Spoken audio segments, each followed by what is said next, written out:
Assalamu alaikum. I hope you all are fine and doing good. As we have discussed some applications of laws of logarithm in previous lectures, again we will do one more question in which we will apply the log to find the value of unknown. ठीक है, you can see here हमें question के statement में यहाँ पे given है कि a equals a naught e raised to power kd. ठीक है, k की वैल्यू यहाँ 2 गिवन है. आपसे क्वेश्चन में ये डिमांड की जा रही है what should be value of d. ठीक है, स्मॉल d की वैल्यू क्या होगी to make a equals a naught upon 2. ठीक है, अब देखें हम स्टार्ट लेते हैं डायरेक्ट सोल्यूशन. हमें कहा गया है कि a इक्वल है a naught into e raise to power minus kd. ठीक है, यहां से अगर हम a बाय a नॉट को अलग कर लें ना तो answer e raise to power minus kd के इक्वल आ रहा है. ठीक है, ऐसा करते हैं, हमें यहाँ पे गिवन है, मतलब यहाँ पे ये भी गिवन है, गिवन दैट k इक्वल्स 2. ठीक है, तो पुट कर देते हैं k की जगह k की वैल्यू a by a naught e raise to power minus 2 d के इक्वल है. ठीक है, अगर यहाँ पे ये वैल्यूज आ रही है ना तो इसका मतलब ये है कि हमें दोनों साइड पे ना, मतलब ये देखें एक्सप्रेशन था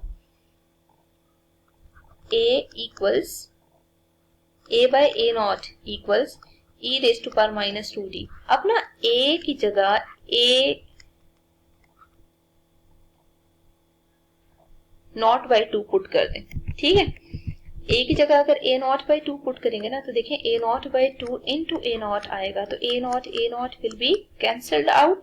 the answer will be 1 by 2 equals e raise to power minus 2d. ठीक है, अब आप ना इसको हाईलाइट कर लें, इस एक्सप्रेशन को हाईलाइट करने के बाद जरा इसी पे लॉग अप्लाई कर दें. ठीक है, taking log on both sides. जब आप दोनों साइड्स पे लॉग अप्लाई करेंगे ना तो log of 1 by 2 equals log of e raise to power minus 2d. ठीक है, अच्छा अब देखिए मेन कैलकुलेशन अब स्टार्ट होती है. आपने log ऑफ 1 और log ऑफ 2 है तो by using property log of 1 minus log of 2 लिख दें. ठीक है, और यहाँ पे आप log of e raise to power minus 2d लिख दें. ठीक है, अब देखिए e की वैल्यू हमें वैसे तो क्वेश्चन में गिवन नहीं है, बट ये है कि हमें आइडिया होना चाहिए इसकी वैल्यू क्या है. With the help of calculator भी हम डायरेक्ट e की वैल्यू को गेस कर सकते हैं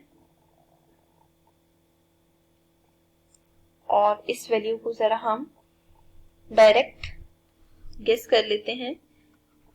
with the help of calculator ही आप देख लें. ठीक है, और यहाँ पे लॉग के साथ बेस कुछ भी नहीं है, इसका मतलब है 10 होगी, और log ऑफ e की जगह e की वैल्यू पुट कर देते हैं 2.718 अप्रॉक्स वैल्यू है. ठीक है, तो यहाँ पे माइनस 2d पुट कर देते हैं.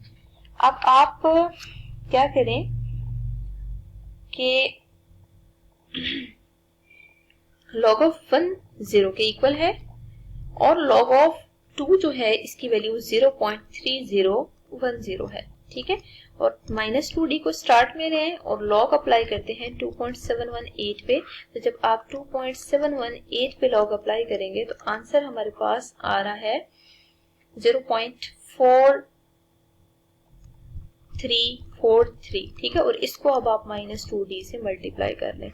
तो अगर हम यहाँ पे d देखें ना तो d की वैल्यू 0.3010 को आप जब 2 मल्टीप्लाई 0.4343 से डिवाइड करेंगे तो आंसर आएगा.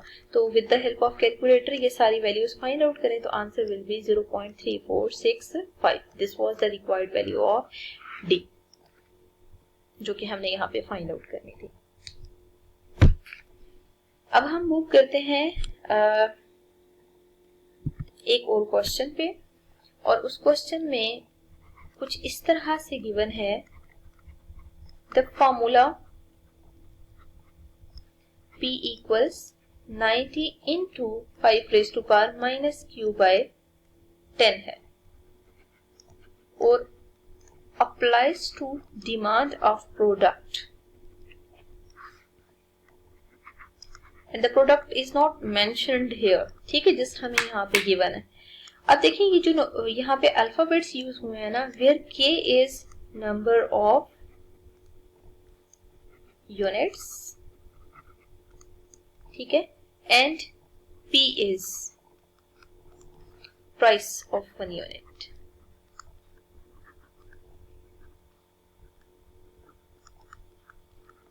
क्वेश्चन में आपसे पूछा जा रहा है how many units will be demanded if price is ₹1800. ठीक है। अच्छा, अब आप क्या करें, देखिए सारी कंडीशंस को हम यहाँ पे लिख लेते हैं, ठीक है, और बहुत डिटेल लिखने की भी जरूरत नहीं है। गिवन डेट हमें गिवन है कि P इक्वल्स है 90 इंटू 5⁻⁻³ के, ठीक है, और इसके अलावा हमें यहाँ पे कॉस्ट गिवन है। P is the price of 1 unit, how many units will be demanded if the price is Q। P price को रिप्रेजेंट कर रहा है ना, तो P की वैल्यू हमें यहाँ पे 18 गिवन है। इसका मतलब ये है कि P की जगह आपने 18 पुट कर देना है, ठीक है। अब हम ऐसा करते हैं कि P की जगह 18 पुट करें अगर, तो 18 इज इक्वल टू 90 इंटू 5⁻³ आ रहा है, ठीक है। आप क्या करें, यहाँ पे 80/90 को सेपरेट कर लें और 5⁻³ एज इट इज, ठीक है। अब आप इसको सिंप्लीफाई करें, जब with the help of calculator आप 18 और 90 को डिवाइड करेंगे ना, तो आंसर विल बी 1/5, ठीक है। तो 5⁻³ आ रहा है, ठीक है। अब हमें क्या करना है कि 5⁻⁻1 लिख लें और 5⁻³ यहाँ लिख लें, ठीक है। मतलब आप देख सकते हैं कि जस्ट एक्सपोनेंशियल फॉर्म में हम इनको कंपेयर करते जा रहे हैं, ठीक है।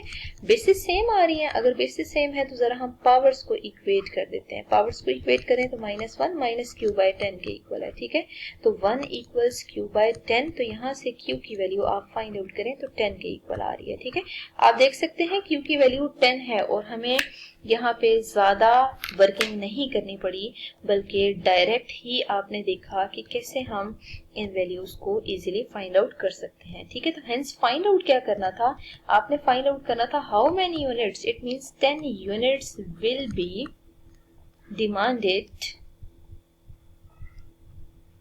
इफ प्राइस इज ₹18, ठीक है। तो जो वैल्यू आपको गिवन है, आपने उसके अकॉर्डिंग इजीली जज कर लिया कि हमें क्या करना चाहिए। तो यहाँ पे आपने देखा कि आप इसके अलावा भी कोई टेक्निक अगर आपके माइंड में है तो आप उसको भी यूज कर सकते हैं, ठीक है। ये आप पर डिपेंड करता है कि आप क्वेश्चन को किस तरह अंडरस्टैंड करते हैं, ठीक है। आपने हमेशा देखना है क्वेश्चन की स्टेटमेंट में गिवन क्या है, अगर आपको उसके अकॉर्डिंग सिचुएशन समझ आ जाती है तो आपने डायरेक्ट इस सिचुएशन को अप्लाई करके क्वेश्चन सिंप्लीफाई कर लेना।